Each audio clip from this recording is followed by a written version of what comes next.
Everyone. Welcome to as I get my computer set. Should have done this before recording, but it is 3:22 a.m. So I'm just gonna record and publish this video.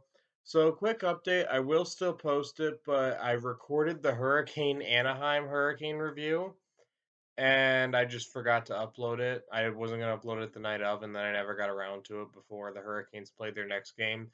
I will still upload it, but it's outdated. It's not going to get a lot of views, but it'll still be there just so every Hurricanes game I watch is still on the channel for the season.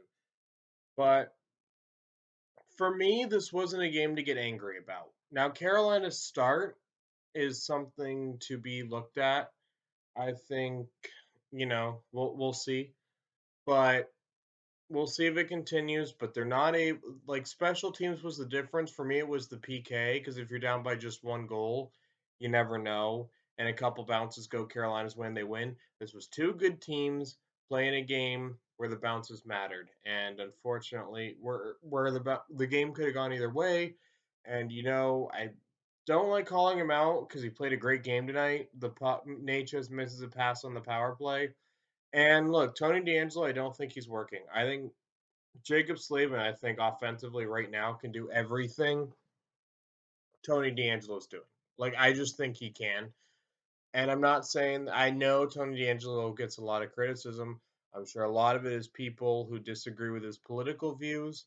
I don't care about Tony DeAngelo's political views as a Canes fan. I don't think he's working this season. He worked before. He worked two seasons ago.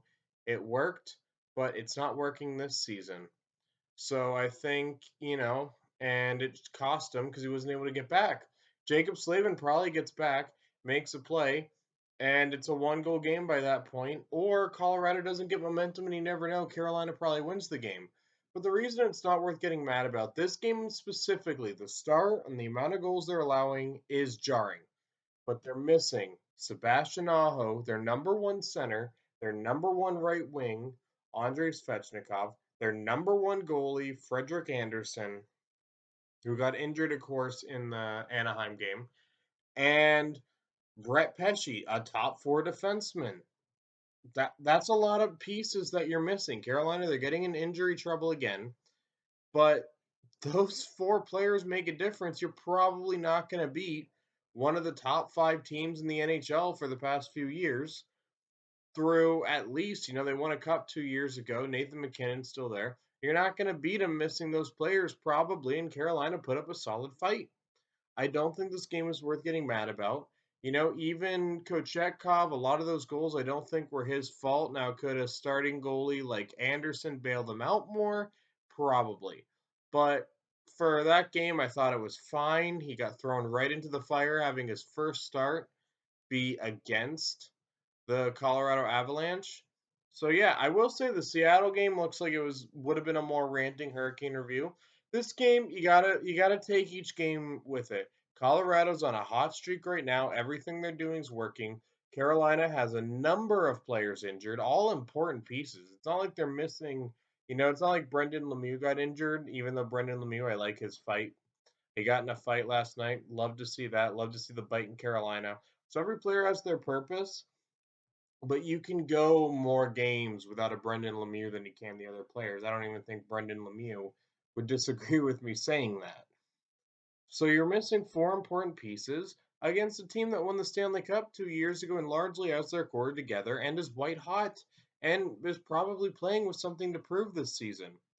So, that's just, you got to take that. Now, Hurricane of the game, Slavin, for me, I think has been the best player of the season, but I've given him Hurricane review before. Michael Bunting, I thought, had a good game, but Nason, I think, is the unsung hero with the screens resulting in two goals and him just having a good game all around. He laid a couple hits. I will spotlight Jarvis. Jarvis took some hits to play. I love watching Seth Jarvis and what the punishment he will take for the hockey game. I don't think it's going to lend him to having a long career. I will say that. But, at the end of the day, this game isn't worth getting panicked about. I might do a video where I just kind of talk about Carolina's slow start. But the good thing is the power play, despite the shorthanded goal, is going. I think the power play is playing a lot better. but everything else right now, like defensively, they're man-on-man coverage. I think a lot of the goals, I actually won't give Hurricane of the game to Jarvis because I think that mini 2-on-1 that resulted in a goal, the one where Burns was kind of in the middle, I think that was Jarvis's fault. I think in the scrum along the boards, Jarvis lost his man, so Colorado had an extra man on the rush. It turns into a 2-on-1. That's kind of where I think was at fault with the goal. And then a lot of the goals were defensive breakdowns. Orloff and D'Angelo there. And then Colorado also scored on the power play a couple times. So we'll see how things go for Carolina. Not a game worth getting super mad about. They got, although the game on Tuesday is a must win. You can't start 3-4. But granted, this road trip has been brutal. I think Carolina can turn this around, and we'll see if they can. So if you guys like the content I'm producing on the channel, don't forget to hit like and subscribe. Comment down below what your thoughts were of the game, and I'll see you guys Tuesday.